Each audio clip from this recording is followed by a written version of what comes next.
Hello guys, good morning. Over a long time, I will again start the remaining parts of the reproduction.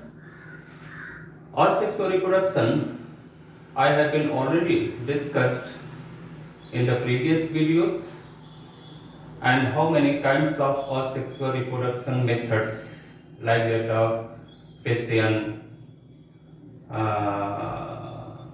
bud formation, budding, that is regeneration, etc. So now we will discuss about the sexual reproduction. Sexual reproduction occurs mainly in higher plants and higher animals. However, in lower animals also sexual reproduction present. Okay, sexual reproduction is necessary for the variation in the individuals, because the two different kinds of genotypic characters comes through the gametes, and these gametes comes from different parents. One gamete, that is sperm, comes from father, and the female gamete, that is the egg, comes from mother. And during the fusion of these gametes, there are certain variations occurs, and these variations are necessary for the evolution. आप जानते हो कि sexual reproduction में जो भी संतानें या offspring बनती हैं, उनमें जो है कुछ न कुछ विभिन्नताएं होती हैं, वेरिएशन होता है। जैसे आप देखते हैं कि बच्चे की नाक या आंख जो है माँ की पड़ गई, बाल जो है पिता का पड़ गया। सो these are certain variations, certain differences occurs in the individuals, and these variations are very important for the formation of species, very important for the evolution, because variations are the raw material, basic material for the evolution. Okay, यानी विकास के लिए, जैव विकास के लिए evolution बहुत जरूरी है। इसीलिए असेक्सुअल रिप्रोडक्शन में क्या होता है कि कोई वेरिएशन नहीं आता है। क्यों?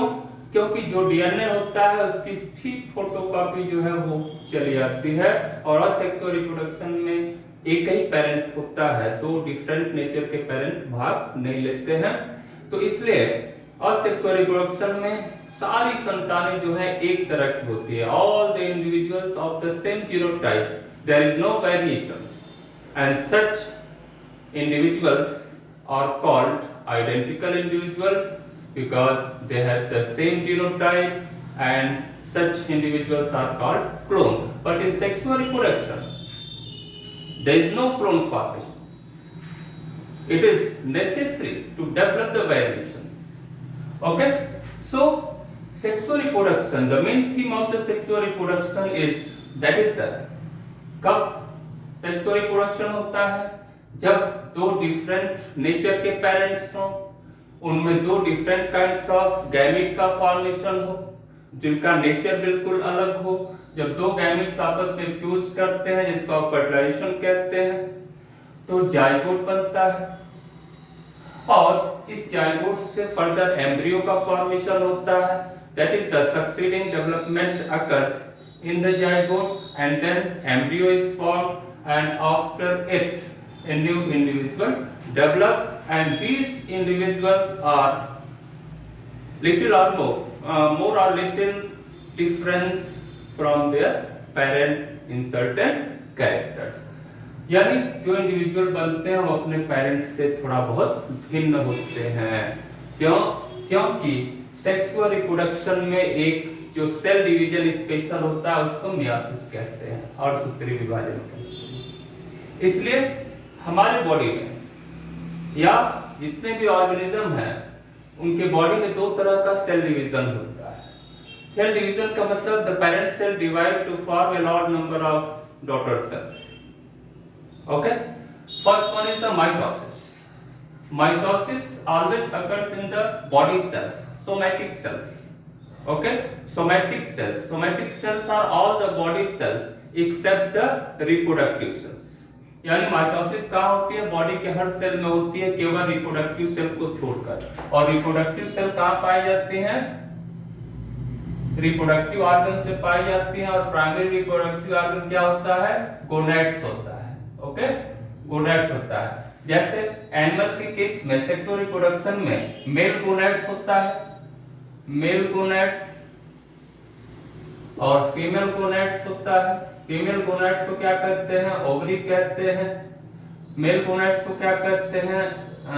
टेस्टिस कहते हैं। ओके, सो टेस्टिस में क्या बनता है? स्पर्म का फॉर्मेशन होता है जो मेल गैमीट होता है। ओवरी में क्या बनता है? एग या ओवा का फॉर्मेशन होता है जो फीमेल गैमीट होता है।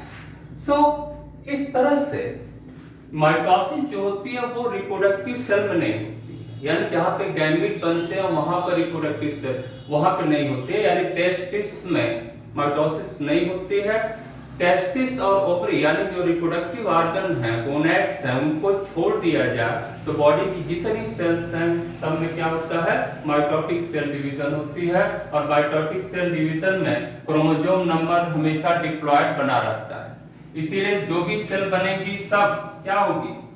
शेप और साइज में समान होगी, क्रोमोसोम नंबर में समान होगी, जिसको हम डिप्लॉयड क्रोमोसोम नंबर कहते हैं। जैसे मनुष्य में क्या होगा? जो भी सेल बनेगी उसमें 23 पेयर्स ऑफ क्रोमोसोम पाए जाएंगे, यानी 46। ओके, बट मियोसिस जो होती है, this is the main basis of the sexual reproduction. Meiosis में क्या है? मियोसिस कहाँ? रिप्रोडक्टिव ऑर्गन्स में होता है। और मियोसिस में एक प्रोसेस होती है crossing over. It is a very complicated process.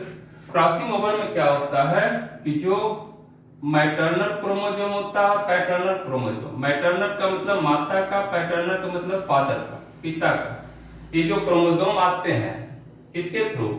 एक के थ्रू माता का क्रोमोसोम आता है, स्पर्म के थ्रू पिता का क्रोमोसोम आता है। और इन क्रोमोसोम में क्या होता है?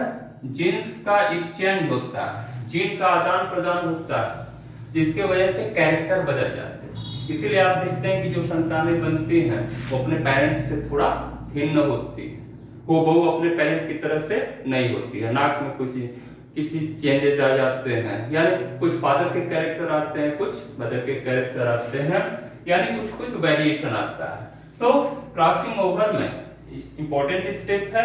और क्रॉसिंग ओवर में क्या होता है?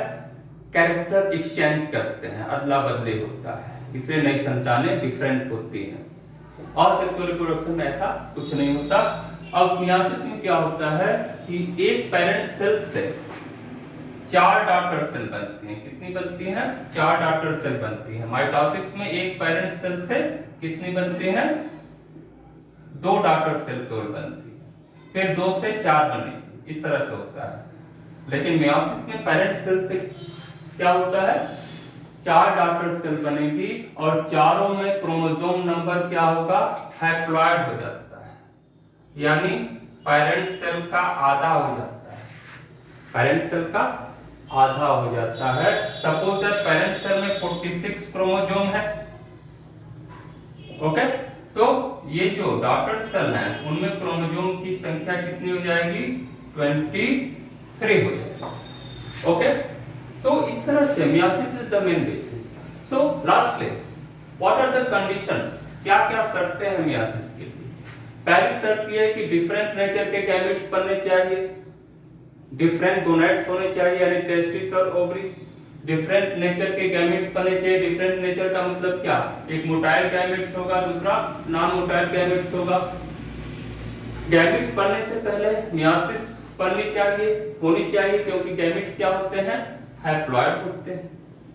क्योंकि हैप्लॉइड गैमेट्स होंगे तब फ्यूज करेंगे, तब जाकर के फिर डिप्लॉइड कंडीशन जाइगोट बनेगा। ओके, क्यों? क्योंकि न्यू इंडिविजुअल की सारी सेल्स क्या होगी? डिप्लॉइड होनी चाहिए। Okay, third, fusion of the gametes. एक प्रोसेस होती है फर्टिलाइजेशन, जिसमें गैमेट्स यूज करते हैं जिसको सिंगैमी कहते हैं, और जाइगोट का फॉर्मेशन होता है, और फिर इसके बाद फॉर्मेशन ऑफ जाइगोट बनता है, और इस यूनिसेलुलर जाइगोट से फिर मल्टीसेलुलर एम्ब्रियो का फॉर्मेशन होता है, और उस एम्ब्रियो से फर्दर डिफरेंशिएशन होता है, डेवलपमेंट होता है, तो एक नया इंडिविजुअल का फॉर्मेशन होता है। तो इस तरह से सेक्सुअल रिप्रोडक्शन की कुछ शर्तें थी, ये 4 जो हमने आपको बताया।